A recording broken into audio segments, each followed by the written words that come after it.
Halo Bro Tim. Ya, Perkenalin nama gue Seto, usia 28 tahun. Seto, 28 tahun. Saya 28 tahun, income bulanan di angka 40 juta, pekerjaan itu konsultan developer sama arbit trader. Apa kok income bulan 40 juta? Iya, 40 juta itu udah campur ya, cek Bro Tim sama dari konsultan developer sama arbit trader. Konsultan developer? Sama arbit trader, arbitrage. Iya ya, tahu. Gua tahu arbitrage. Sebelumnya apa? Konsultan apa? Oh, developer. Developer. Di Di gue punya perusahaan sendiri, Oke. Biro Langit Perkasa namanya. Oke. Sama arbitrage di mana? Nyari funding fee, posisi funding Ya fee. di mana? Arpnya di mana? Di apa cek sorry? Lu nge-arpnya di mana? Funding fee di mana? Di Binance sama Bybit. Oke. Hutang ada hutang cek 2,5 M. Oke, hutang apa itu? Bisnis sebelumnya gue bangkrut.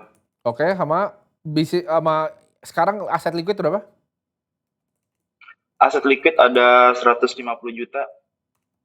Oke. Porto gue nol, cuman USDT ya yang gue puterin di Arbit. Itu ada 50 juta. Oke. Jadi gue O- setiap bulan gue cash out dari hasil Arbitnya, gue cash out gitu. Oke. Gue nggak bawa kompon. Oke. Ngerti. Lu mau coba jadi market maker gitu kan? Enggak cek, sebenarnya pengen bikin fund sih cek, dari terinspirasi dari Ronald Capital. Nah, Ya itu pertanyaan ada dua nih cek. mimpinya kubur Satu, aja kalau lu mau arbitrage itu dikubur aja. Lu lawan orang-orang yang super pinter di dunia yang yes, algonya tuh lu bahkan nggak ngerti mulainya dari mana ya. iya Strateginya betul lu cek. nggak paham, lu mau pakai AI atau apa nggak akan pernah kekejar. Jadi itu mimpinya mendingan dikubur dulu.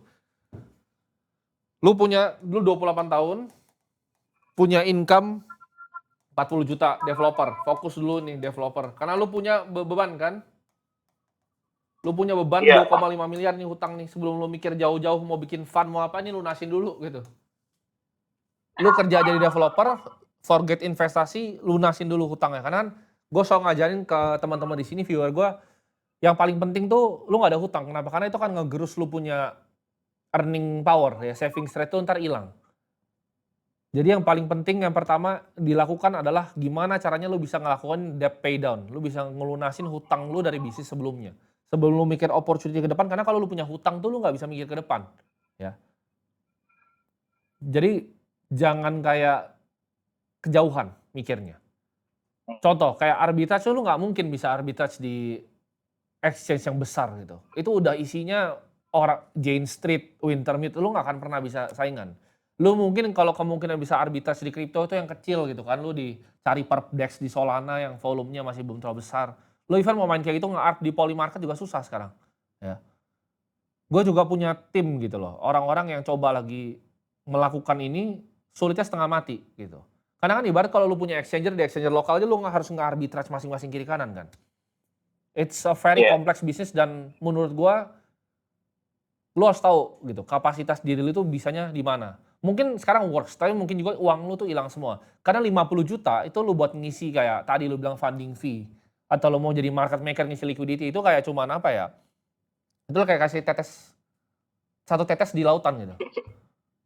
Jadi nggak move the needle gitu. Even uang segua pun di dunia itu tuh nggak ada apa-apanya gitu loh.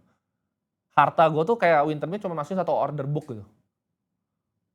Jadi itu a very tough business yang lu harus stay away. Lari jauh-jauh gitu. Fokus jadi developer aja, gedein income-nya, lunasin hutangnya. Nah itu dulu. Sebelum mikirnya jauh-jauh. Ada pertanyaan lagi? oke cek. Cukup, cukup cek. Oke. Thank you.